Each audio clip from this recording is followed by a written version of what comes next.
আসসালামু আলাইকুম। আমি মোহাম্মদ ইলিয়াস করিম, লেকচারার ইন ম্যাথমেটিক্স। অষ্টম শ্রেণীর শিক্ষার্থীদেরকে গণিত ক্লাসে স্বাগতম। আজ আমরা অনুশীলনী 6.2 লেকচার 5 শুরু করব। চলো শুরু করা যাক। শিক্ষার্থীরা, আমরা তোমাদের বইয়ের একটি ম্যাথ দিয়ে শুরু করি। তোমরা দেখো, আমরা নিশ্চয়ই দেখতে পাচ্ছি তোমাদের বই থেকে 16 নম্বর অঙ্ক। 16 নম্বর অঙ্কে লেখা আছে 2 অঙ্ক বিশিষ্ট কোনো সংখ্যার অঙ্কদ্বয়ের যোগফল হবে 10। 2 অঙ্ক বিশিষ্ট একটি সংখ্যা হবে, যেই সংখ্যার অঙ্কদ্বয়ের যোগফল হবে 10 এবং ওই অঙ্কদ্বয়ের বিয়োগফল হবে 4। সংখ্যাটি নির্ণয় করো। তাহলে খুবই স্বাভাবিক, যদি আমরা সংখ্যা তৈরি করতে চাই তাহলে আমাদের অঙ্ক লাগবে এবং সেখানে হওয়া লাগবে 2 অঙ্ক বিশিষ্ট। তো আমরা প্রথমে মনে করি যে একটি অঙ্ক x এবং অপর অঙ্ক y। আমরা আপাতত 2 অঙ্ক ধরে নেই। সবাই দেখতে পাচ্ছ, মনে করি একটি অঙ্ক x এবং অপর অঙ্কটি হচ্ছে y। এখন এখানে একটি ব্যাপার আছে, ব্যাপারটা হচ্ছে যেহেতু এখানে বিয়োগফলের কথা বলা আছে, সুতরাং বিয়োগফলের কথা যদি বলা থাকে তাহলে নিশ্চয়ই কে বড় আর কে ছোট এটা আমাদেরকে ধরে নিতে হবে। তা না হলে আমরা যখন বিয়োগফল লিখব তখন নিশ্চয়ই বড়টা থেকে বিয়োগ করব ছোটটা। সুতরাং আমরা যদি এখানে ধরে না নিই যে কোনটা বড় কোনটা ছোট, তাহলে কিন্তু আমাদের বিয়োগ করতে সমস্যা হবে। কেননা বিয়োগফল লেখার জন্য অবশ্যই আমাকে বড় সংখ্যা থেকে, বড় অঙ্ক থেকে বিয়োগ করতে হবে ছোট অঙ্ক। সুতরাং আমরা এই কারণে আগে থেকে ধরে নিলাম যে অবশ্যই তো এটা 2 অঙ্ক বিশিষ্ট হবে, অতএব অঙ্ক থাকবে 2টা। তো মনে করি বৃহত্তর অঙ্কটি হচ্ছে x এবং ক্ষুদ্রতর অঙ্কটি হচ্ছে y। এখন তাহলে আমাদের প্রশ্ন মতে, যে প্রশ্ন অনুসারে কি বলা যেতে পারে তোমরা চিন্তা করো, এরপর আমি লিখি। আশা করি তোমরা চিন্তা করেছো। সেটা হচ্ছে যে দেখো, লেখা আছে কি যে অঙ্কদ্বয়ের যোগফল হবে 10। তার মানে অঙ্কদ্বয়ের যোগফল মানে কি x plus Y. x plus Y হবে 10 এবং পরবর্তীতে কি হবে, অঙ্কদ্বয়ের বিয়োগফল হবে 4। তার মানে x মাইনাস ওয়াই সমান 4। আশা করি তোমরা বুঝতে পেরেছো। প্রশ্ন মতে কিন্তু এই 2টা ব্যাপারই হচ্ছে। তাহলে চলো দেখা যাক। আমরা সবাই দেখতে পাচ্ছি প্রথম শর্ত অনুসারে অঙ্কদ্বয়ের যোগফল হচ্ছে 10। অঙ্কদ্বয়ের যোগফল মানে x প্লাস ওয়াই, এটা হবে 10। দ্বিতীয় শর্ত অনুসারে অঙ্কদ্বয়ের বিয়োগফল হবে 4। অঙ্কদ্বয়ের বিয়োগফল মানে বড় অঙ্ক থেকে বিয়োগ করবা ছোট অঙ্ক x মাইনাস ওয়াই, যার মান হবে 4।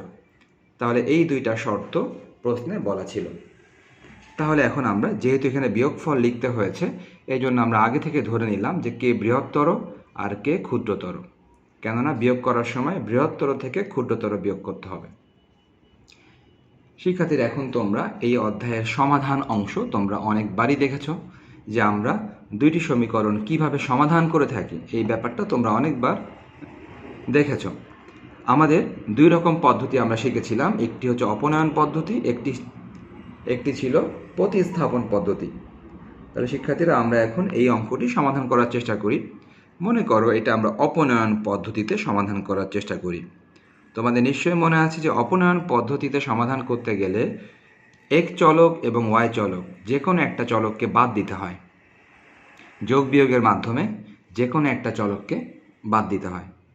তোমরা দেখতে পাচ্ছ, যদি তোমরা 1 আর 2 যোগ করে দাও, সমীকরণ 1 আর সমীকরণ 2 যোগ করে দাও, যোগ করলে দেখো এটা হচ্ছে প্লাস ওয়াই, এটা হচ্ছে মাইনাস ওয়াই। সুতরাং প্লাস ওয়াই এবং মাইনাস ওয়াই কিন্তু কেটে যাবে। যদি তুমি যোগ করে দাও তাহলে কিন্তু এরা কেটে যাবে। তাহলে আমরা এখন এই পদ্ধতি ফলো করি, অপনয়ন পদ্ধতি। তাহলে দেখো, আমরা লিখেছি সমীকরণ 1 ও 2 যোগ করে পাই। এখন আমরা 1 ও 2 লিখে নিব। দেখো, আমরা 1 নাম্বার লিখেছি এবং আমরা 2 নাম্বারটাও লিখেছি। এখন আমরা এদেরকে যোগ করব। তাহলে শিক্ষার্থীরা দেখো, তোমরা এখন এটা ছিল আমাদের 1 নাম্বার, এটা ছিল আমাদের 2 নাম্বার। 1 এবং 2 আমরা এখন যোগ করব। যোগ করলে দেখো সবাই, এটা প্লাস ওয়াই, এটা হচ্ছে মাইনাস ওয়াই। নিশ্চয়ই প্লাস ওয়াইয়ের সাথে মাইনাস ওয়াই নিশ্চয়ই কেটে যাবে। তাহলে প্লাস ওয়াইয়ের সাথে মাইনাস ওয়াই কেটে গেল। কি থাকলো? x প্লাস এক্স 2x থাকলো। 10 প্লাস 4 14 থাকলো। এবার আমরা যদি x এর মানটা বের করতে চাই তাহলে এই 2 নিশ্চয়ই ডান দিকে গেলে ভাগ হয়ে যাবে, 2টা ডান দিকে চলে যেয়ে ভাগ হয়ে গেল। তাহলে দেখো বামে থাকলো x আর ডানে এই 2 চলে যেয়ে ভাগ হয়ে গেল। 14/2 নিশ্চয়ই 7 হবে। সো আমরা x এর মান 7 পেয়ে গেলাম। এবার আমাদের নিয়ম কি ছিল আশা করি সবারই মনে আছে। নিয়ম ছিল x এর এই মানটি তুমি বসিয়ে দিবা, হয় সমীকরণ 1-এ বসাবা অথবা সমীকরণ 2-এ বসাবা, যে কোনো একটা সমীকরণে তুমি বসাতে পারবা। তাহলে আমরা x এর মান 7 যে কোনো একটা সমীকরণে বসিয়ে দিই, 1 অথবা 2। মনে করো আমি 2 নম্বরে অথবা 1 নম্বর যে কোনো একটাতে বসিয়ে দিই। ওকে, তাহলে এখন দেখো আমরা এখানে x এর মান 1 নং সমীকরণে বসিয়েছি, x এর মান 1 নং সমীকরণে বসিয়ে পাই। তাহলে দেখো এখন তুমি দেখো এই 1 নং সমীকরণটি একবার লিখে নিয়েছি।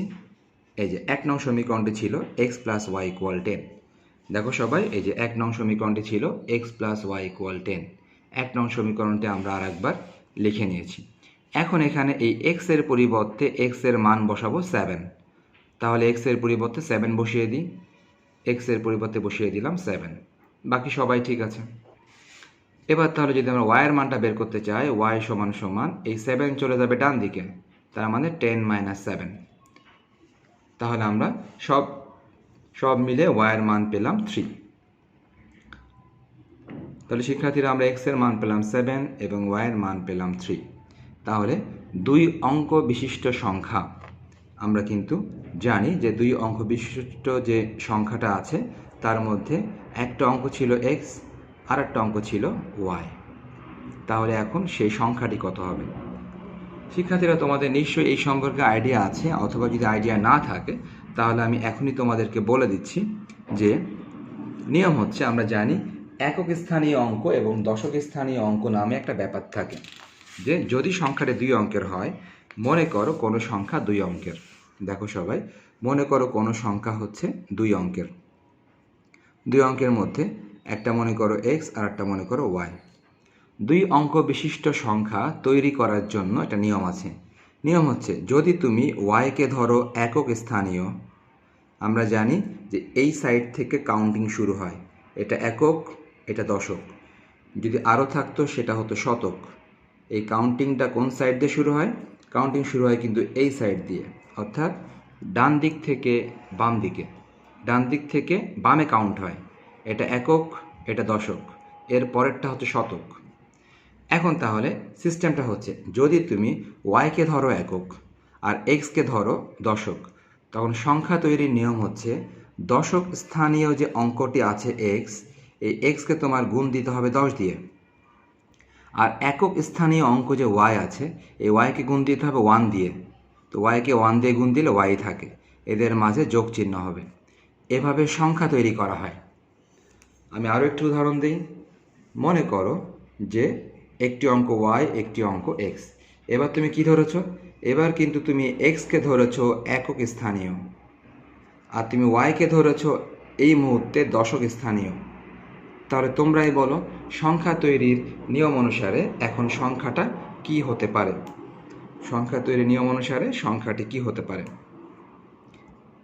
এখানে সংখ্যাটি নিশ্চয়ই এরকম হবে যে দশক স্থানীয় যে অঙ্কটি আছে ওয়াই, এটা গুণ হবে 10 দিয়ে।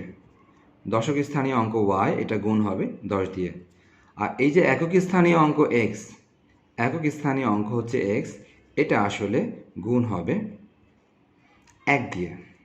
একক স্থানীয় অঙ্ক এক্স, এটা গুণ হবে 1 দিয়ে। তাহলে শিক্ষার্থীরা, এই সিস্টেমে কিন্তু আমরা একক এবং দশক স্থানীয় অঙ্ক বের করতে পারবো। শিক্ষার্থীরা, তাহলে এখন চলো লিখে নেওয়া যাক। দেখো সবাই, আমি এখানে স্পষ্ট করে লিখেছি যে আমাদের কিন্তু 2টা অপশান। আমি এতক্ষণ যেটা বুঝালাম, আমাদের কিন্তু 2টা অপশান। আমরা এক্সকে ভাবতে পারি একক স্থানীয়, ওয়াইকে ভাবতে পারি দশক স্থানীয়। আবার যদি চাই তাহলে কিন্তু এটা উল্টাও ভাবতে পারি, এক্সকে ভাববো দশক আর ওয়াইকে ভাববো একক। আমরা কিন্তু 2 রকমই ভাবতে পারি। সুতরাং আমাদের এই 2 রকম ভাবনাগুলি আমাদেরকে লিখতে হবে। তাহলে আমরা আপাতত প্রথম লিখলাম যে এক্সকে মনে করলাম একক স্থানীয় আর ওয়াইকে মনে করলাম দশক স্থানীয়। তাহলে তোমরাই বলো সংখ্যাটি কত হবে? আমি একটু আগেই শিখালাম যে সংখ্যাটি কত হবে। নিয়ম ছিল, দশক স্থানীয় অঙ্ককে তুমি গুণ দিবা 10 দিয়ে, আর একক স্থানীয় অঙ্ককে তুমি গুণ দিবা 1 দিয়ে, তার মানে সংখ্যাটি হওয়া উচিত 10y প্লাস এক্স। দেখো সবাই, আমি লিখেছি, অতএব সংখ্যাটি হবে 10y প্লাস এক্স। এই বিষয়টাই কিন্তু আমি একটু আগে বিস্তারিত ব্যাখ্যা করলাম। তাহলে এখন আমাদের কাজ কী হবে? y এর মান বসিয়ে দেওয়া 3 এবং x এর মান বসিয়ে দেওয়া 7। x এর মান 7 ছিল, x এর মান 7 বসিয়ে দিলাম।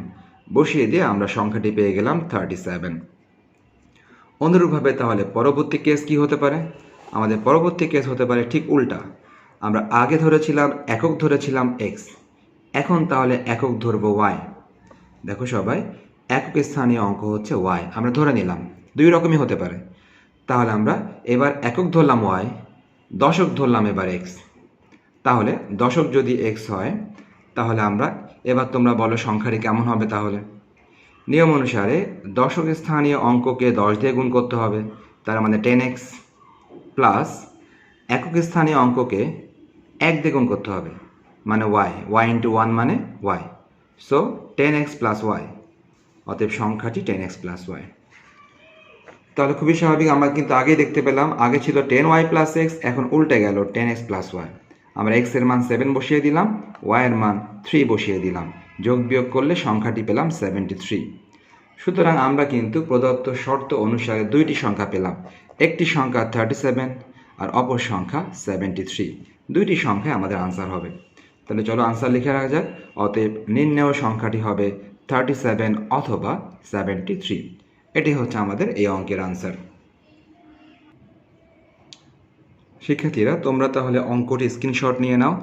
দেখো, আমি অঙ্কটির প্রথম অংশটুকু রেখেছি, তোমরা অঙ্কটি স্ক্রিনশট নিয়ে নাও সবাই। আশা করি তোমরা স্ক্রিনশট নিতে পেরেছ। আমি এখন চলে যাচ্ছি অঙ্কের বাকি অংশে। দেখো সবাই, তোমরা এতটুকু স্ক্রিনশট নিয়ে নাও।